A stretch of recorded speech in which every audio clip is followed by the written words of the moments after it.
La energía que fluye hoy es 13 Miquistli, Umatlactli Wanjay Miquistli. 13 Miquistli nos recuerda que la muerte es tránsito y renovación. El número 13 intensifica su fuerza, marcando un cierre profundo y un renacer inevitable. Este día nos invita a honrar lo que concluye y a abrir espacio para lo nuevo, reconociendo que la transformación es parte del camino. El señor del día es Citlalcue. Citlalcue, la de la falda de estrellas, nos envuelve con el manto celeste. Su energía nos recuerda que somos parte de un orden mayor y que la belleza del cosmos guía nuestros pasos. Ella protege bajo su falda luminosa y nos conecta con lo infinito. El señor de la noche que se manifiesta hoy es Tepeyolotl. Tepeyolotl, corazón del monte, jaguar sagrado y eco de las montañas, es la fuerza que sacude la tierra.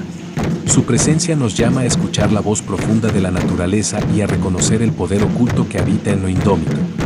Guardián de los temblores y del misterio nocturno. El ave del día que rige este ciclo es Cochotl. Cochotl, ave de fuego, es la chispa que consume y purifica. Sus plumas sagradas evocan la vitalidad solar y la unión con lo divino. Como ave del día, nos recuerda que el fuego es tanto destrucción como renovación, fuerza vital que transforma lo viejo en ceniza para dar paso a lo nuevo. Es impulso, calor y espíritu que nunca se apaga. Camino con la certeza de que cada paso abre un horizonte nuevo, y mi fuerza está en seguir avanzando. Ometeotl.